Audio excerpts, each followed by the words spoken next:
World War II is officially over. The guns fell silent in 1945. The flags were lowered. The treaties were signed. History books closed the chapter and told us the war ended nearly 80 years ago. But what if that isn't true? What if World War II never really ended at all? It just changed form. What if the battlefield didn't disappear, but moved from trenches and cities into balance sheets, currencies, supply chains, and debt contracts? And what if the system born in that war is now approaching a breaking point, not in some distant future, but in 2026? To understand why the year 2026 matters, you first have to understand what World War II actually created. Not politically, not morally, economically. Before 1939, the world ran on gold, colonial trade, and empires that extracted physical resources. Money was limited. Power was local. Wars were expensive because someone had to actually pay for them. World War II changed that forever. The war was so massive, so industrial, so all-consuming that no country could afford it using traditional money. Governments didn't just tax, they borrowed, they printed, they promised future growth to pay for present destruction. The United States didn't just fight the war, it invented a new financial reality to survive it. War bonds turned ordinary citizens into creditors of the state. Deficit spending became normal. Debt stopped being a temporary emergency and became permanent infrastructure. By 1945, the U.S. economy wasn't just the largest in the world, it was the financial center of gravity. American factories hadn't been bombed. American banks were intact. American gold reserves dwarfed everyone else's. That's when the real war victory happened, not on the battlefield, but at the negotiating table. In 1944, before the war even ended, representatives from 44 countries met at Bretton Woods. Officially, they were building peace. Unofficially, they were designing a system that would define the next century. The result was simple and revolutionary. The dollar became the anchor of the global economy. Other currencies were tied to it. The dollar was tied to gold, and the United States became the issuer of the world's reserve currency. From that moment on, global trade, global debt, and global stability depended on one thing: trust in American promises. World War II didn't end.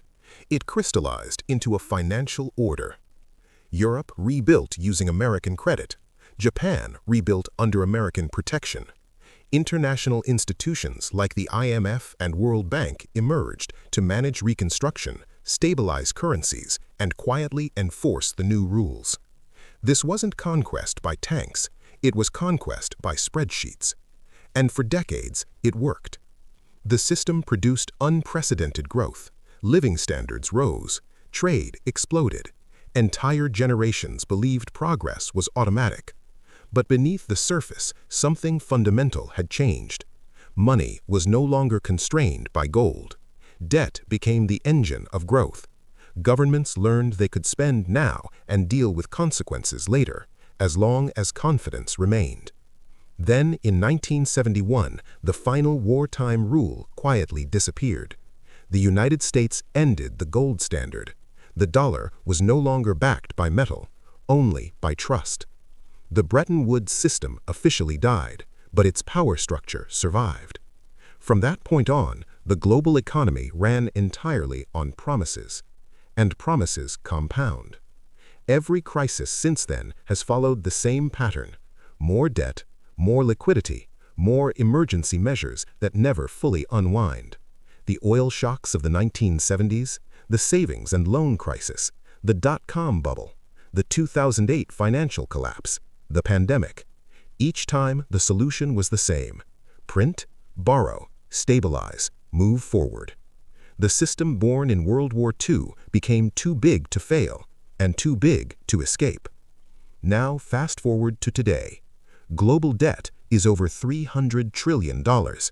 Governments carry obligations they will never repay in real terms. Central banks sit at the center of everything, propping up markets, managing inflation, and quietly preventing collapse. Supply chains span continents. A war in one region affects prices everywhere. Energy, food, technology, shipping, all interconnected, all fragile. And geopolitics is drifting back toward pre-war conditions: multipolar power, currency competition, trade blocs, sanctions replacing bullets.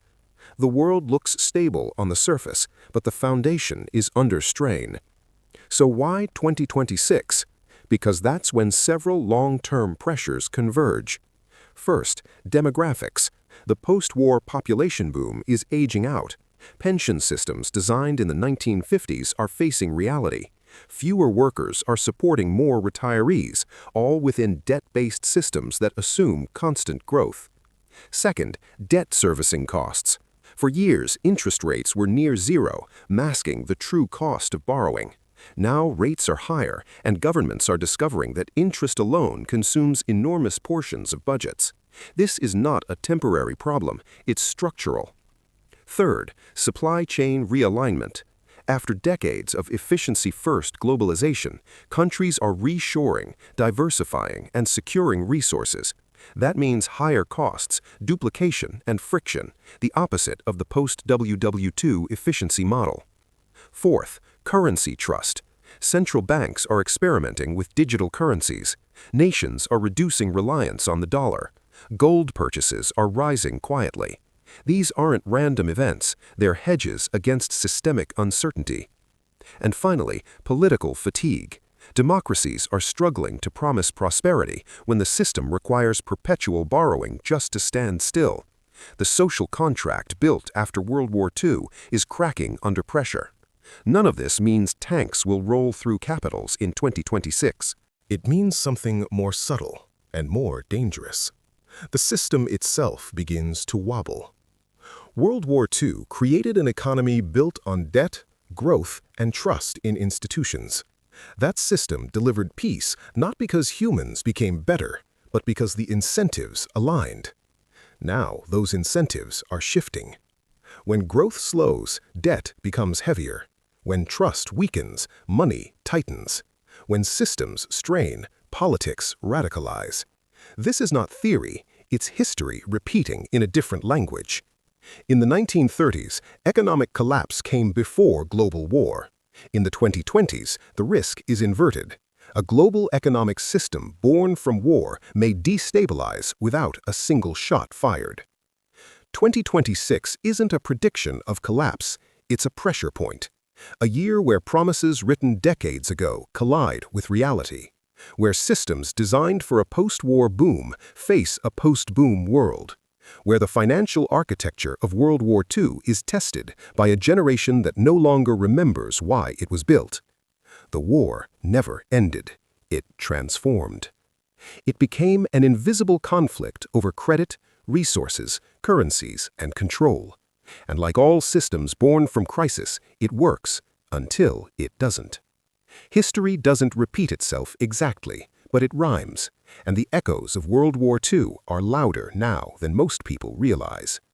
If the 20th century was shaped by a war fought with weapons, the 21st is being shaped by a war fought with balance sheets.